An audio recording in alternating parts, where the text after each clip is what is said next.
Nova Manhã. Vida e Saúde com o Dr. Renato Kifuri. Dr. Renato Kifuri, que está conosco aqui, ele que é pediatra, presidente do Departamento de Imunizações da Sociedade Brasileira de Pediatria e infectologista também. Dr. Renato, bom dia, bem-vindo, hein? Bom dia, Nonato. Bom dia a todos que nos acompanham na Nova Manhã. Sempre um prazer aqui começar a semana com vocês.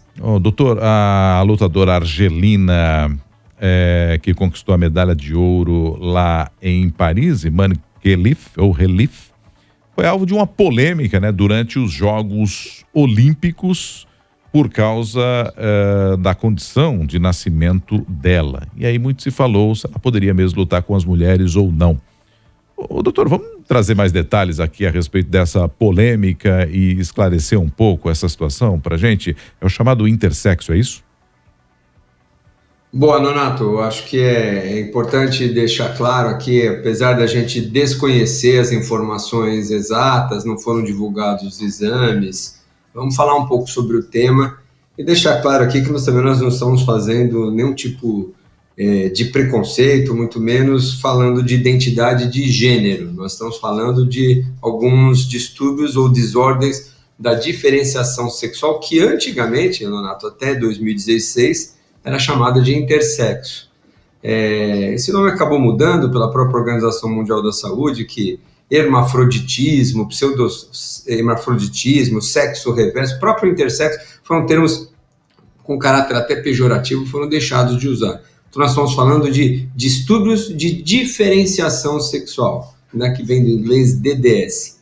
Bom, são condições, às vezes, que acontecem com as pessoas, raras, importante dizer que nós estamos no grupo das chamadas doenças raras, que nem sempre quem nasce com os cromossomos X e Y é um homem, e nem sempre quem nasce com o cromossomo X e X é uma mulher. Não é simples de entender isso, é realmente algo complexo, porque mesmo que o recado genético que nós temos, a carga genética, na hora da diferenciação, ela acaba se tornando, ou às vezes por questões diversas que nós vamos comentar aqui, a genitália, o aspecto acaba sendo de um aspecto masculino ou um aspecto feminino, inclusive com órgãos genitais, diferenciando-se da configuração cromossômica, né? Então isso existe, né? Como eu falei, é um distúrbio da diferenciação sexual, que pode estar relacionado logo que as células começam a se dividir, pode ser relacionado na formação no testículo ou no ovário, e também pode ser na resposta aos hormônios. Esses hormônios, às vezes, para funcionar, eles precisam de várias enzimas para metabolizá-los e torná-los na forma ativa.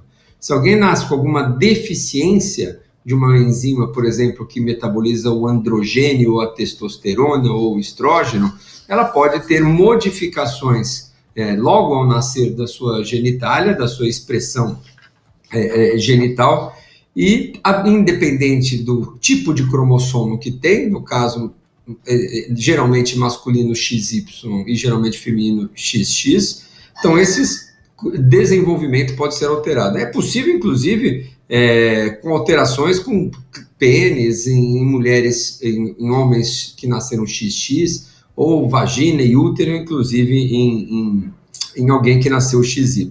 Então, são situações raras, mas possíveis, e que, de repente, podem alterar a conformação hormonal dessas pessoas e lhe configurar potências, força muscular, apesar de nascer uma mulher com vagina, foi criado como uma mulher, sempre lutou como mulher, mas tem uma força desproporcional, o que traz a grande discussão dentro de competições esportivas. Então, nem sempre é fácil lidar, esse é um tema que precisa ser melhor debatido dentro do esporte, de novo, sem nenhum tipo de preconceito, muito pelo contrário, com acolhimento dessas pessoas que têm esses distúrbios de desenvolvimento, e, obviamente, procurar uma saída que contemple, vamos dizer, dentro do esporte, uma competição justa, que é o que se espera das Olimpíadas, né? Enfim, uma disputa que seja dentro do que a ciência e dentro da humanidade se percebe, se pode, se consegue fazer. A boxeadora italiana Angela Carini, né, desistiu da Olimpíada no meio da luta, com uma reação que chamou a atenção de todos, e eu acho que serviu para a gente trazer à tona esse debate e discutir não só no mundo, na população em geral, mas principalmente no mundo olímpico, como vamos enfrentar situações como essas. Pois é, porque é o que o senhor disse, a gente não tem talvez um preparo para ampliar essa discussão. O que a gente tem é muita crítica, é muito preconceito em cima do assunto, quando a gente deveria exatamente ao contrário, né, doutor Renato? A gente deveria procurar, é o que o senhor falou, o acolhimento e não a exclusão, né, nesse cenário todo. Sem dúvida, eu imagino que passou com a Argelina, que uma mulher que nasceu mulher, que ela foi criada como uma mulher, se sente mulher, se identifica com o sexo feminino, o que não tem nada a ver, volto a insistir, Nonato, não tem nada a ver com a identidade de gênero, tá? Uma pessoa que tem uma desordem de diferenciação sexual, ela pode ser, enfim, ela pode ter, obviamente, características diferentes, mas ela pode se identificar com o sexo como qualquer um de nós, né? Então, o transgênero, no caso, que muda, se identifica com gênero diferente, aquele atribuído ao seu sexo, são coisas diferentes. Então, o acolhimento que a gente precisa é fundamental. E muitas dessas mulheres que nascem com o cromossomo Y,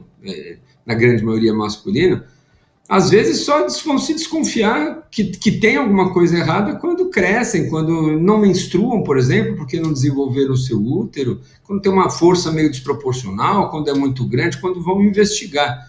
E olha, existem relatos de muita gente que vai descobrir que tem um distúrbio de uma desordem de diferenciação sexual e depois de adulto, mesmo vai morrer sem saber que teve, porque nasceu com aquelas características, nunca engravidou. Então, é importante que a gente não tenha crueldade, que a gente tenha acolhimento, que a gente deixe de lado os preconceitos.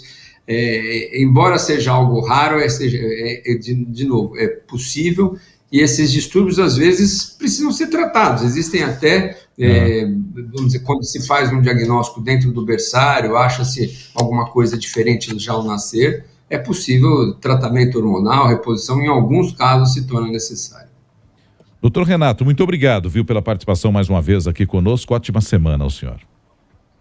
Eu que agradeço, Nonato. É a Olimpíada nos ensinando, nos inspirando e nos ensinando muita coisa também, né? A gente precisa aprender e ter tolerância com a convivência. É isso aí, mais uma das missões das Olimpíadas. Sem dúvida. Obrigado ao doutor Renato Kifuri, está sempre com a gente. Daqui a pouco a gente volta com o Ponto de Encontro aqui na Nova Brasil, 7:03.